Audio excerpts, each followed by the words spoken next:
Hello everyone, आज हम लोग देखने वाले हैं क्लास 12th का जो मोस्ट इंपॉर्टेंट डेरिवेशन है चैप्टर नंबर फर्स्ट का। उसमें जो है वैद्युत द्विध्रुव के कारण अच्छी स्थिति में वैद्युत क्षेत्र की तीव्रता ज्ञात करनी है। ये हमने तो सबसे पहले हम लोग क्या लेंगे, एक जो है वैद्युत द्विध्रुव लेंगे। क्या, जो एक वैद्युत द्विध्रुव हम लोग लेंगे।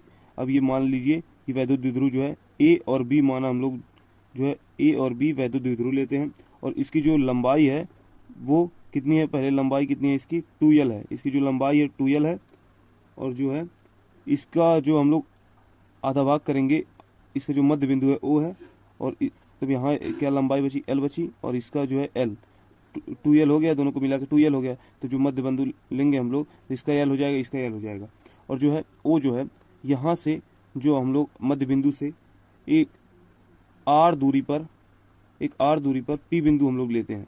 एक आर दूरी पर जो है हम लोग पी बिंदु लेते हैं। इसी पर हम लोग विद्युत क्षेत्र की तीव्रता हम लोगों को ज्ञात करनी है। विद्युत क्षेत्र की तीव्रता पी बिंदु पर ज्ञात करनी है। तो सबसे पहले क्या करेंगे, ये जो है माना में हम लोग क्या लिखेंगे, सबसे पहले एक विद्युत द्विध्रुव लेते हैं। उसमें उसकी लंबाई जो है 2l है। उसके मध्य बिंदु की लंबाई जो है l और l है और मध्य बिंदु से r दूरी पर स्थित एक p बिंदु लेते हैं। p बिंदु पर हमें विद्युत क्षेत्र की तीव्रता ज्ञात करनी है। तो अब सबसे पहले क्या करेंगे, यहाँ जो है इसका आवेश जो है -q हम लोग रख देते हैं और इसका आवेश जो है +q रख देते हैं। सबसे पहले क्या लिखेंगे हम लोग, +q से p की दूरी, +q से p की दूरी क्या हो जाएगी। अब देखो +q है, यहाँ +q और p की दूरी, यहाँ r है और पूरा r है, यहाँ मध्य बिंदु से r है पूरा, तो यहाँ इसमें से इतना घटाना पड़ेगा तो r माइनस क्या हो जाएगा, l हो जाएगा। इसकी लंबाई दूरी कितनी है, l है, तो r माइनस l हो जाएगा।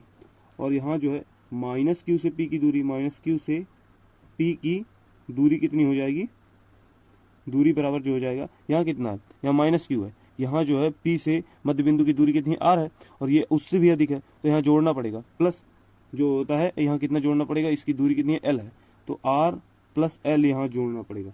अब यहाँ देखो सबसे, अब उसके बाद क्या लिखेंगे हम लोग, +q, ऊपर क्या है +q, तो +q से स्टार्ट करेंगे।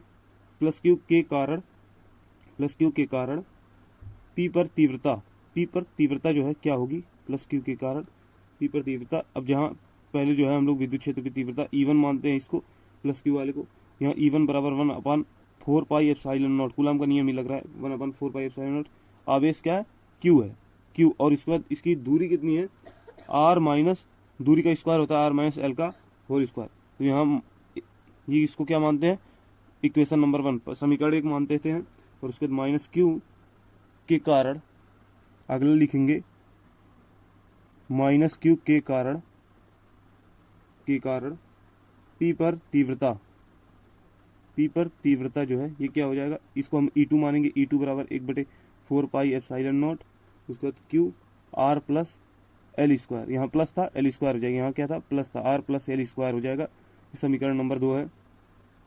अब इसका परिणामी तीव्रता क्या हो जाएगी, परिणामी तीव्रता जो है क्या होगा, जो परिणामी तीव्रता होगा E बराबर क्या हो जाएगी, E1 प्लस E2 हो जाएगा। तो यहाँ E बराबर क्या है, E1 क्या है, E1 जो है यहाँ 1/4πε0 इंटू जो है Q R minus L square, और उसके बाद यहाँ जो है माइनस रहेगा, यहाँ जो है मिस्टेक हो गया है, बाई मिस्टेक मेरा हो गया है, तो यहाँ जो है माइनस रहेगा, तो यहाँ -1/4πε0 इंटू जो है Q R plus L square, L का एल होल स्क्वायर। तो यहाँ जो है E बराबर क्या हो जाएगा, Q, इसको E बराबर हम कॉमन लेंगे, यहाँ कॉमन क्या हो जाएगा, Q/4πε0, सब में दोनों में कॉमन जाएगा, Q/4πε0। उसके बाद यहाँ को ब्रैकेट में लगा देंगे 1/r माइनस एल का होल स्क्वायर, और यहाँ जो है माइनस है 1/r प्लस एल का होल स्क्वायर। तो E बराबर क्या हो जाएगा, E बराबर Q/4πε0। यहाँ जो है हम लोग इसको सॉल्व करते हैं, यहाँ जो है क्या हो जाएगा, यहाँ इसका जो है इसका दोनों का जो है एलसीएम लेंगे हम लोग, तो क्या r प्लस एल का होल स्क्वायर है तो यहाँ ऊपर चला जाएगा, r प्लस एल का होल स्क्वायर, यहाँ इसका एलसीएम लेंगे तो माइनस जो है r माइनस एल का होल स्क्वायर हो जाएगा, और यहाँ दोनों का ये क्या लग जाएगा, सर्वसमीका लग जाएगा, ए माइनस बी का whole square, A plus B का होल स्क्वायर। तो यहाँ हो जाएगा A square minus B square वाला फॉर्मूला लग जाएगा, तो यहाँ r R square minus L square का होल स्क्वायर लग जाएगा, ये फॉर्मूला यहाँ लगेगा। उसके बाद क्या हो जाएगा,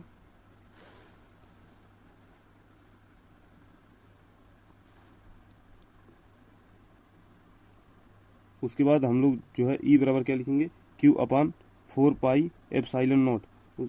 यहाँ उस वक्त को ये जो है इसको हल करेंगे तो यहाँ आर प्लस एल का होल स्क्वायर क्या हो जाएगा, R square plus L square plus 2RL, ये हो जाएगा।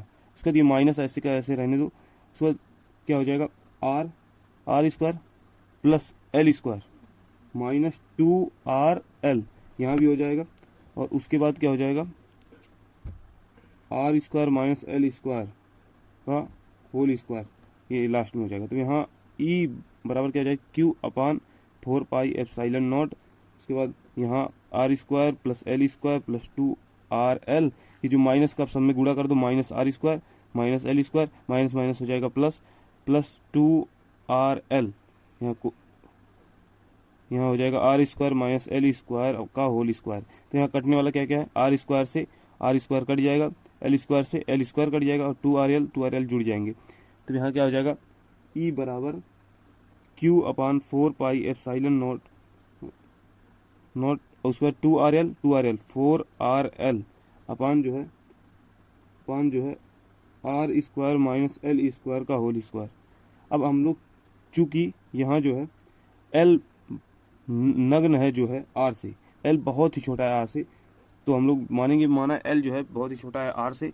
तो उसके बाद क्या होगा, उसके बाद लिखेंगे 1/4 पाई एप्सिलॉन नॉट। उसके बाद यहाँ जो है हम लोग जो 4RL था उसको हम लोग तोड़ देते हैं, उसको 2 को कॉमन ले लेते हैं और यहाँ Q भी था तो Q, उसके बाद 2L, तो 2 4 और R को कॉमन ले लेते हैं। ये क्यों किया अभी बता रहा हूँ मैं आपको यहाँ। उसके बाद जो है हम लोग जो है L को बहुत ही नग्न मान देते हैं तो L हट जाएगा, तो यहाँ जो है आर स्क्वायर का होल स्क्वायर ही बचेगा। और यहाँ देखो यहाँ इसलिए माने हैं क्योंकि जो है 2QL जो है अभी P बन जाएगा, विद्युत द्विध्रुव बन जाएगा। उसे यहाँ ई बराबर तब लिखेंगे हम लोग 1/4 पाई एप्सिलॉन नॉट इंटू जो 2P यहाँ बन जाएगा अपान जो है आर पे 4, उसके बाद R इंटू आर जाएगा। अब R से एक R कट गया तो यहाँ ई बराबर जो आ जाएगा 1/4 पाई एप्सिलॉन नॉट, उसके बाद 2P अपान R³ और यही जो होता है वो विद्युत द्विध्रुव के कारण जो होता है अच्छी स्थिति में वैद्युत क्षेत्र की तीव्रता होता है। यही हेंस प्रूव्ड हो गया। और जैसे मैंने पूरे कॉपी में लिखा है आप भी ऐसे ही पूरे अपने बोर्ड पेपर में लिख के आइएगा, एक भी नंबर नहीं कटेगा। तो आशा करता हूँ आपको ये वीडियो एकदम अच्छे से समझ में आ गया होगा। अगर समझ में आ गया है तो लाइक करें वीडियो को, और चैनल पर अगर नए हैं तो प्लीज़ चैनल को सब्सक्राइब करें। और अगला वीडियो किस टॉपिक पे चाहिए आप हमें कमेंट में बता सकते हैं। तब तक के लिए जय हिंद, जय भारत।